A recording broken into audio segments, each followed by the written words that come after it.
All right, so the last thing we have this unit, we started with some terms that we don't really feel like we need to prove, or that we really can't prove. We can just kind of describe and draw pictures of. And then we have also these concepts that we call postulates, and those are things that we can accept as true, and we don't feel the need to prove those things. And it's hard because we kind of need a starting point to prove something. So these are our starting points, these postulates. We'll refer back to these at a time, but through any 2 points is exactly one line. So pick any 2 points in three-dimensional space or two-dimensional space. There's just one line that goes through those points. If we have these 2 points, there's one line that's going to go through those 2 points. So if you had a single point, 1 point, there's infinitely many lines that can go through that in any different angle you want. But once you have another second point fixed in space, there's only a single line that will go through those. So if two lines, and the next postulate, if two lines intersect, so if two lines would hit each other, they intersect. Where they overlap each other is at exactly 1 point. So if I have this line here and it meets that line there, where they intersect is at a single point.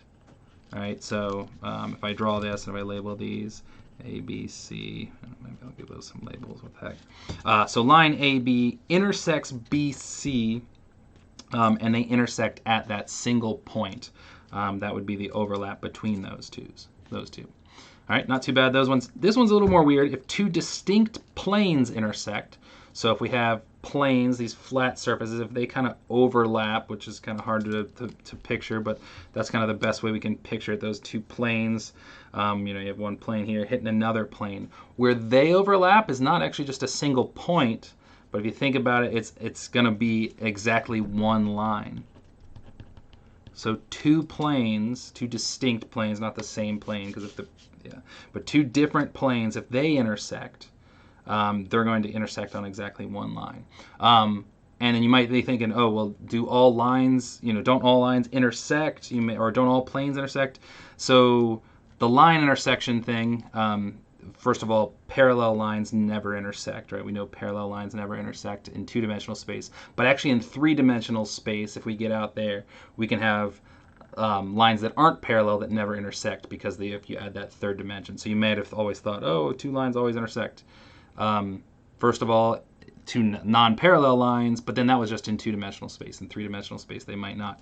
Planes, the only way they don't intersect, at least in three-dimensional space, we won't get into fourth-dimensional space, but if you want to make your brain hurt, go for it. Two planes won't intersect if they're perfectly parallel, if they're flat, and so you can have parallel planes. But if we have two distinct planes, they intersect on a line. So here I could refer to these planes. I've got STR is a plane here that kind of follows that shape, and then we could have STW as this other plane. Those two planes intersect on line ST. So ST would be the intersection between those two planes. All right, and then the last one, this kind of actually relates to the first one. Through any three non-collinear points, there is exactly one plane. So if I pick 3 points in space, there's exactly one plane. 3 non-linear points, there's exactly one plane that will go through those. And so if I pick those 3 points, there they are. There's some plane. I'll draw a parallelogram. Again, this is always, hard to visualize because we're drawing it in 2D space. But yeah, through line points A, B, and C, there is a plane that hits those. And if I throw a third point or another point up here, D, for instance, there is a plane that goes through A, C, and D. It wouldn't be, it wouldn't have B on it, but yeah, there's always one plane. So just a real quick question here to wrap this up. What is the intersection of plane CUE and plane EVT? And they're talking about this cube over here. So plane, and this is supposed to be a cube. Hopefully you've seen these drawn before. Right? It's supposed to be a three-dimensional object. H is kind of the corner up near us from our perspective, and U is back there, so that's why we got those dotted lines. So CUE, CUE. So that's kind of the bottom of this cube. So it's it's kind of the underside, and that's intersecting with EBT. So EBT, EBT up here. This is kind of like the right side of that cube. So we're kind of intersecting the bottom's face and then the right side face. Where do those intersect? They actually intersect.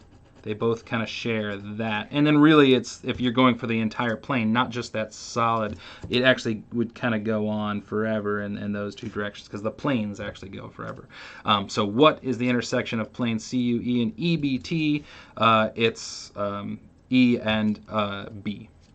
So line E, B. I'm going to put a line with the arrows there. So it's line EB is the intersection between those two planes.